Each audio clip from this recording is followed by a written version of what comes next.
Good morning बच्चों, स्वागत है आपका एक बार फिर से आपके अपने online channel study for all में। बच्चों, हमारा जो गणित का सिलेबस चल रहा था क्लास 11th के लिए सेट पढ़ रहे थे हम, उसी में हम एक्सरसाइज 1.1 स्टार्ट किए थे। तो जो शेष क्वेश्चन बचे हुए हैं एक्सरसाइज 1.1 के, उनको आज किया जाएगा। ध्यान से देखिएगा और अच्छी तरह भली भांति समझने का प्रयत्न कीजिएगा ताकि एक बार में ही बात समझ में आ जाए। सो स्टार्ट करते हैं।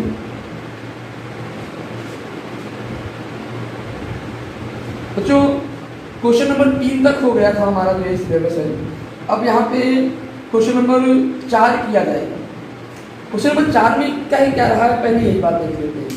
क्वेश्चन नंबर 4 में कह रहा है कि निम्नलिखित समुच्चयों को निर्माण रूप में व्यक्त कीजिए, यानी कि रोस्टर रूप दिया गया है। क्या रूप दिया गया है?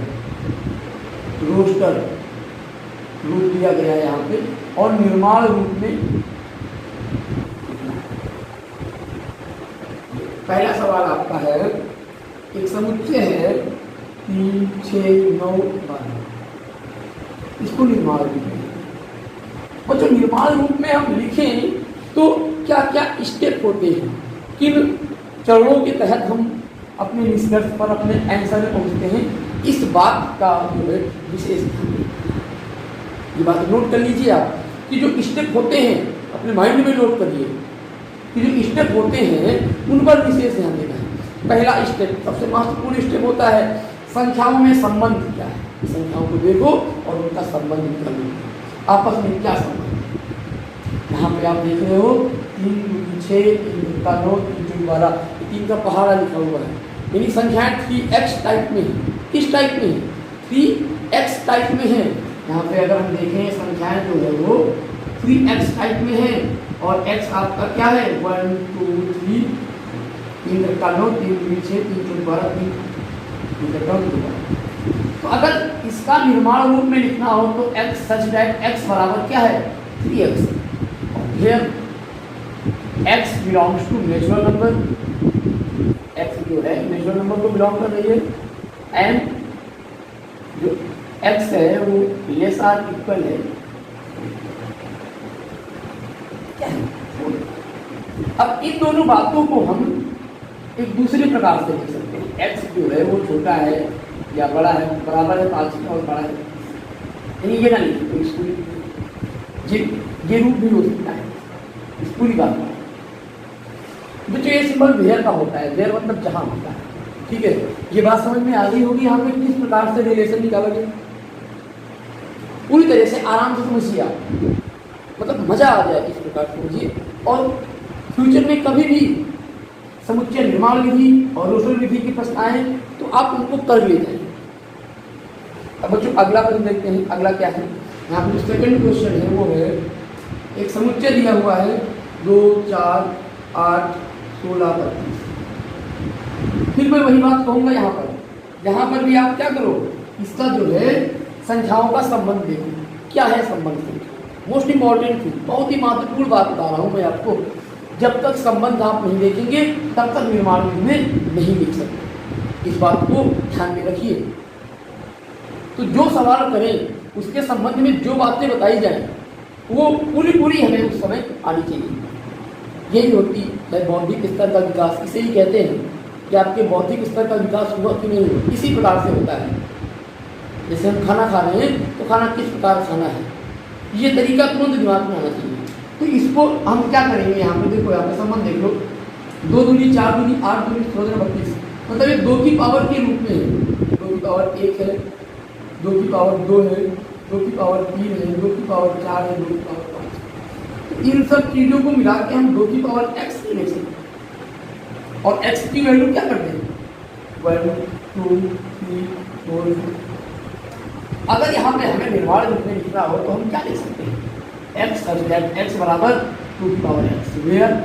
अब इस रूप में लिखे चाहे इस रूप में लिखे, अब इस रूप में लिखना है x क्या है, छोटा या बराबर 5 के, तो यहाँ पे 4 और ये बड़ा या बराबर होगा, ये बात लिख दी हमने। x क्या है 1 से 5 तक, या ऐसे लिखें तो x belong to natural number and limit दिखा दें। ये बात समझ में आ गई होगी, आपकी भली बात समझ में आ गई होगी। यहाँ पे कोई इफेक्ट नहीं है क्वेश्चन है, ऐसा कोई क्वेश्चन नहीं है यहाँ पे कि कोई प्रॉब्लम हो। वैसे मैं समस्या होने ही नहीं दूंगा किसी प्रश्न में, इस प्रकार से आपको बताया जाएगा यहाँ पर। अब बच्चों अगला प्रश्न देखते हैं, उससे पहले साफ कर लें ब्लैक बोर्ड, थोड़ा स्पेस और ब्लैक बोर्ड छोटा है।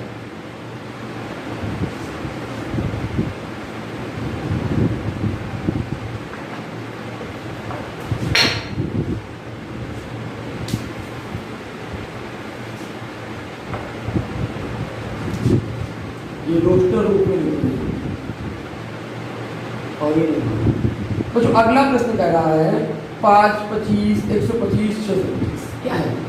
5, 25, 125, 625। और यहाँ पे आप देखेंगे 5 की घात 1, 5 की घात 2, 5 की घात 3, 5 की घात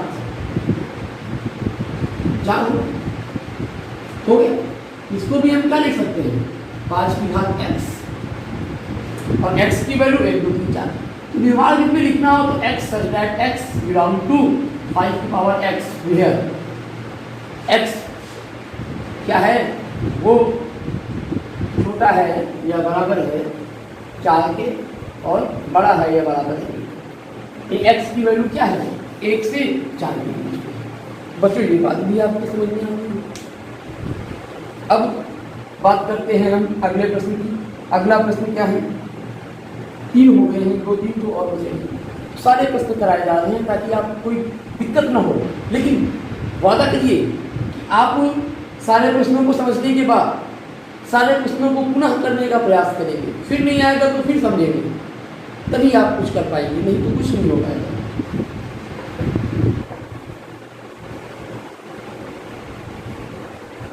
अगर हम अगले प्रश्न की बात करें, हमारा अगला प्रश्न क्या है? अगला है यहाँ पे ये लिखा हुआ है 2, 4, 6 बच्चों यहाँ पे तो सिंपल बात है, ये सम क्या होगा? समझिए x such that x क्या है? x सम संख्या है, x such that x एक सम धन पूर्णांक, सम धन पूर्णांक x एक सम धन पूर्णांक। यहाँ पे लिमिट कोई दी ही नहीं है, तो इनफाइनाइट तक जा रहा है, तो यहाँ पे कोई दिक्कत नहीं है, समधन पूर्णांक से। अब अगर अगले प्रश्न की बात करें, यहाँ पे अगला दिया हुआ है, ये दिया हुआ है 1, 4, 9 क्या रिलेशन है? 1, 4, 9 यानी कि 1 का स्क्वायर, 2 का स्क्वायर, 3 का स्क्वायर यानी क्या है? x की पावर 2। यहाँ पे क्या लिख सकते हैं? यहाँ पे लिख सकते हैं, इसको लिख सकते हैं हम x की power 2 where x belongs to natural number. लिख सकते हैं x such that x equal to x की power 2 where x belongs to natural number. अगर दूसरे शब्दों में कहें इसको हम x such that x पूर्ण वर्ग संख्या। क्या है? पूर्ण वर्ग सारी क्या है? पूर्ण वर्ग संख्या। 1 भी पूर्ण वर्ग है, 4 भी पूर्ण वर्ग है, 9 भी पूर्ण वर्ग है। यहाँ पे तो दो देखिए, ऐसा नहीं है कि एक समुच्चय को हम एक यूनिक प्रकार से निर्माण रूप में लिख सकते हैं ना, ये गलत है। लेकिन रोस्टर रूप जो होता है वो एक ही होता है, लेकिन निर्माण रूप में हम कई प्रकार से लिख सकते हैं। काफ़ी सारी बुक्स होंगी यहाँ पे, आप अगर 4-5 प्रकाशन की बुक्स लेंगे तो श्योरली आपको एक क्वेश्चन के 2-3 आंसर तो मिल जाएंगे, या अगर 4-5 टीचरों से आप पढ़िए तो आप वो एक प्रश्न के 2-3 आंसर बता ही देंगे आपको, क्योंकि लगभग सभी टीचर्स के जो मेथड होते हैं वो अलग ही होते हैं, जो उनका दृष्टिकोण होता है वो अलग होता है।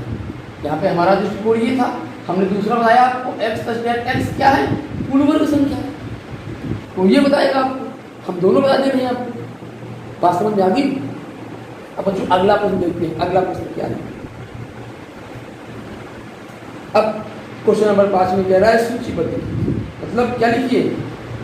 ये जो है इसमें लिखेंगे, रोस्टर रूप में लिखेंगे, निर्माण रूप में दिया गया है। तो अगले प्रश्न की बात करते हैं, 5 नंबर की बात करते हैं।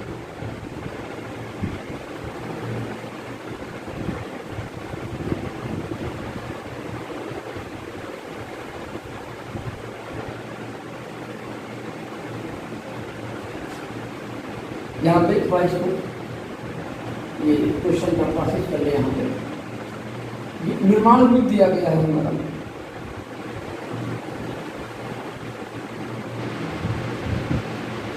और ये रोस्टर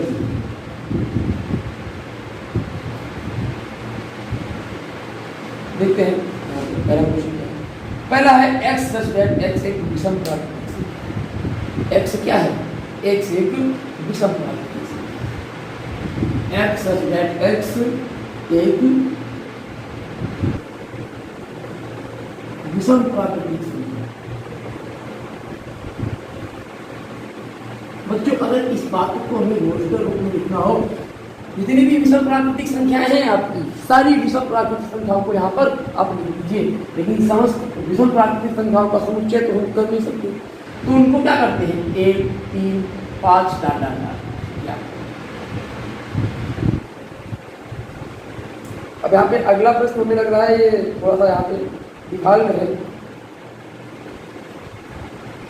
थोड़ा डिफाल्ट है, प्रश्न ही डिफाल्ट है, तो हम इससे आगे बढ़ते हैं। थोड़ा मोबाइल में जो होता है यहाँ पे, जो यहाँ पे ये बुक मैंने डाउनलोड की है NCERT की, तो थोड़ा सा यहाँ पे स्क्वायर वगैरह सही से नहीं लगे होते हैं।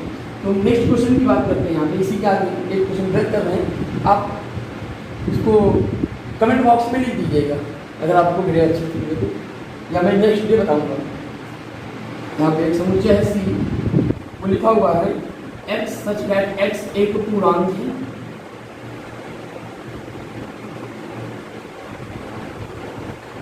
x क्या है? एक पूर्णांक है, और यहाँ पे x जो है, x स्क्वायर जो है लेस आर इक्वल 4।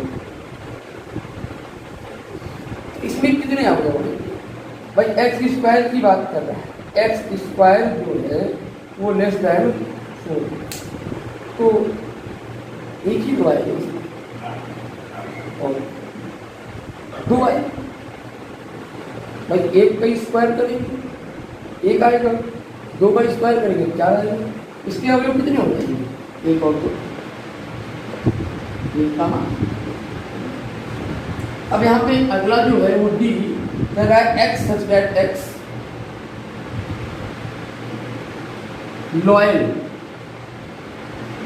शब्द का अक्षर।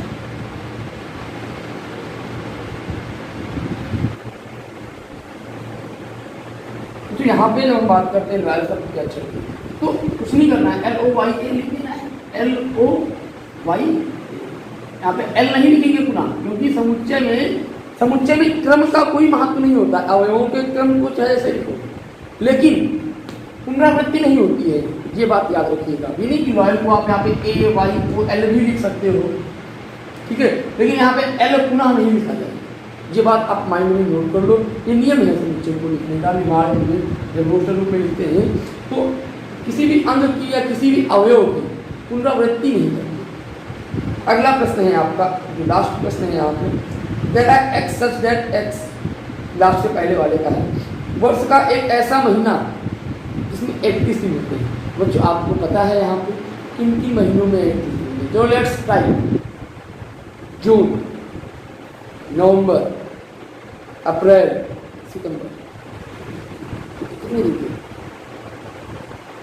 ये आपके 30 दिन, जून, नवंबर, अप्रैल, जनवरी, मार्च, मई, जुलाई, अगस्त, जनवरी, मार्च, मई, जुलाई, अगस्त, और आपका दिसंबर। इन महीनों के नाम यहाँ पे लिख दीजिए, हो जाए। मतलब जो महीने क्या होते हैं 31 दिन के होते हैं, उनको लिख दीजिए। एक कहावत है, जून, नवंबर, जनवरी, अप्रैल, सितंबर 30, फरवरी 28 या 29, बाकी सभी 30। इस बात को याद रखिए। यहाँ पे कुछ हमारे पूर्वजों ने कुछ हमें कहावतें दे गए थे, हमारे पूर्वज, या हमने बचपन में पढ़ी थी कहावत कि किस प्रकार से हमें वर्ष के महीनों में दिनों को याद रखना है। तो जून, नवंबर, अप्रैल, सितंबर हो गया। और एक प्रश्न यहाँ और बनता है, ऐसे 2 क्रमागत महीनों के नाम बताइए जिनके लास्ट में 31 दिन है, मतलब जिनमें 31 दिन है। तो यहाँ पे आपका जुलाई और अगस्त है, 2 क्रमागत है, बाकी कोई क्रमागत नहीं है, ठीक है। अब अगला प्रश्न है, एक्स सच दैट एक्स अंग्रेजी वर्णमाला का एक व्यंजन है जो के से पहले आता है। तो के से पहले के सारे व्यंजनों को A B C D E F G H I J तक लिख देना है, हो जाएगा आपका यहाँ पे। तो यहाँ पे कोई विशेष बात नहीं है। आप क्या करोगे, अंग्रेजी वर्णमाला का एक अक्षर जो के से पहले आता है, यानी कि अंग्रेजी वर्णमाला के सारे अक्षर जो के से पहले आते हैं उनको यहाँ पे लिख देना है। एबीसीडी आपको आती ही होगी, आप लिख सकते हो। बच्चों, मैं आशा करता हूँ कि आपको मेरे द्वारा जो ये पाठ्यक्रम पढ़ाया गया आज ये समझ में आया होगा। अगर समझ में ना आया हो तो प्लीज़ कमेंट करिए आप लोग, पुनः रिपीट किया जाएगा यहाँ पे। ऐसी भी प्रॉब्लम नहीं है कि पुनः ना समझाया जाए, जैसे क्लासरूम में पढ़ते थे आप वैसे यहाँ भी पढ़ेंगे, कोई विशेष बात नहीं है, कोई दिक्कत नहीं है, कोई प्रॉब्लम की बात नहीं है। बस आप पढ़ते रहिए, आप अपने समय का सदुपयोग करिए। और वीडियोज़ को मैंने बताया था पिछले वीडियो में भी आपको कि शेयर करते रहिए और चैनल को सब्सक्राइब कर लीजिए, ताकि मैं तो फर्स्ट ईयर की क्लास में केवल फर्स्ट ईयर कराऊंगा। आप जब शेयर कर लेंगे तो क्लास 10th की मैथ, क्लास 9th की मैथ और कुछ प्रीवियस एडवांस मैथमेटिक्स, मतलब जो जनरल मैथमेटिक्स होती है, सामान्य गणित की बात करते हैं, उसका भी नॉलेज होना चाहिए। तो वो सारे जो वीडियो बनते हैं वो आपको मिलते रहें। सब्सक्राइब जरूर करिएगा, ताकि अन्य वीडियोस जो मिल रहे हैं, जो गणितीय वीडियोस अन्य मिल रहे हैं, जो सामान्य गणित के कंटेंट मिल रहे हैं, जिनको आप भूल गए हैं, जो गणित का आधार है, वो आप तक पहुँचता रहे। ओके।